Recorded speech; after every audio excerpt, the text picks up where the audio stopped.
The South Carolina diarist Mary Boykin Chesnut, wife of Provisional Confederate Congressman James Chesnut Jr., wrote this passage about her last day in Montgomery, Alabama, after the first session had wrapped up. The day before we left Montgomery, in the midst of a red-hot patriotic denunciation of a great many people south and everybody north, someone threw open the folding doors suddenly to be sure that the next room contained no spies nor eavesdroppers. An unexpected tableau. A girl resting in a man's arms, he kissing her lips at his leisure or pleasure. They were on their feet in an instant. She cried, "Oh, he is my cousin. He is married. He is taking me home from school."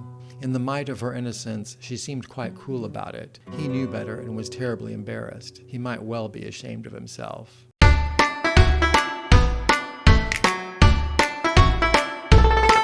What's really striking in A Southern Woman's Diary is what Chesnut wrote later in the same day's entry. I wonder if it be a sin to think slavery a curse to any land. Sumner said not one word of this hated institution which is not true.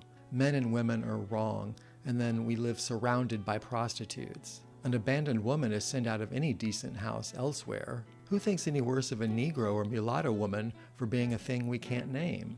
God forgive us, but ours is a monstrous system and wrong and iniquity. Perhaps the rest of the world is as bad. This only I see. Like the patriarchs of old, our men live all in one house with their wives and their concubines, and the mulattoes one sees in every family exactly resemble the white children. And every lady tells you who is the father of all the mulatto children in everybody's household, but those in her own she seems to think drop from the clouds, or so pretends to think. Historian David Hackett Fisher, in his book Albion Seed, 4 British Folkways in America, explored the cultural origins of the kind of predatory male sexuality observed by Mary Chesnut, whose husband hailed from a wealthy family with roots in colonial-era Virginia aristocracy. Fisher wrote, "Mrs. Chesnut knew whereof she spoke and was haunted by her knowledge of sexual predators within her own family. But she, and the abolitionists, and many historians too, were very much mistaken in thinking that the peculiar institution of race slavery itself was the first cause of this behavior.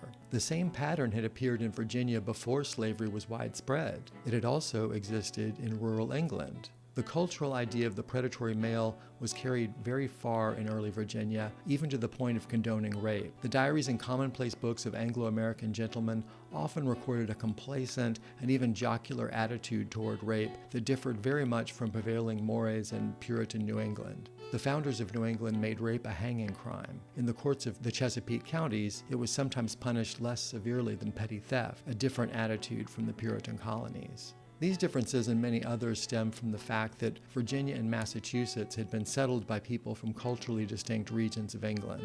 The Puritans came from East Anglia, where illegitimacy rates had been the lowest in 16th and 17th century England. Virginia had been predominantly settled by Anglicans from the south and west of England. Their elite Cavalier families were royalist, hierarchical, and exercised cultural hegemony through the first century of the colony's history. And their families intermarried on both sides of the Atlantic Ocean, resulting in what Fisher called a tightly integrated colonial elite, which literally became a single cousinage by the beginning of the 18th century. One elite woman married 3 colonial governors in a row, one the governor of North Carolina, one of South Carolina, and one of Virginia.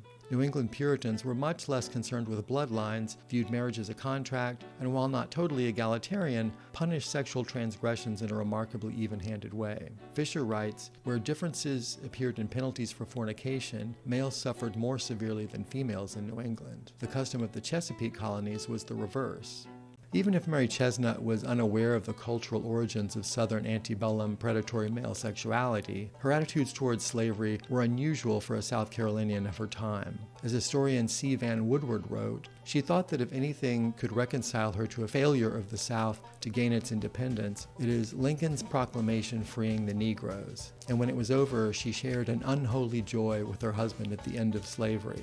The plight of the slaves, mistreatment, injustice, oppression, was part of Mary Chesnut's case against slavery, but only a part and not the main part. Her bitterest indictment was what slavery did to the wives, children, and families of the masters, as well as to the masters themselves. Like the slaves, women were all subject to the absolute authority of the patriarchal system. In a dozen ways, she equated the plight of women with that of slaves, not only in a slave society, but benefit elsewhere as well. They were bought and sold, deprived of their liberty, their property, their civil rights, and the equal protection of the law, humiliated and reduced to abject dependency. There is no slave after all like a wife, she declared. To her mind, it was their abject plight that accounted for the celebrated personality of Southern womanhood. So we whimper and whine, do we?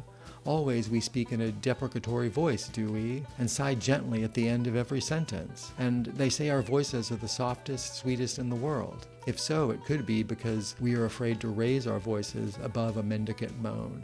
I have more about what David Hackett Fisher calls Virginia's sex ways in the companion post to this video at my website. Click the link in the description to check that out. And help this little channel keep growing by hitting that like button, subscribing, commenting with your thoughts below, and sharing with anyone who might be interested. Thanks for watching, and I'll see you in the next video.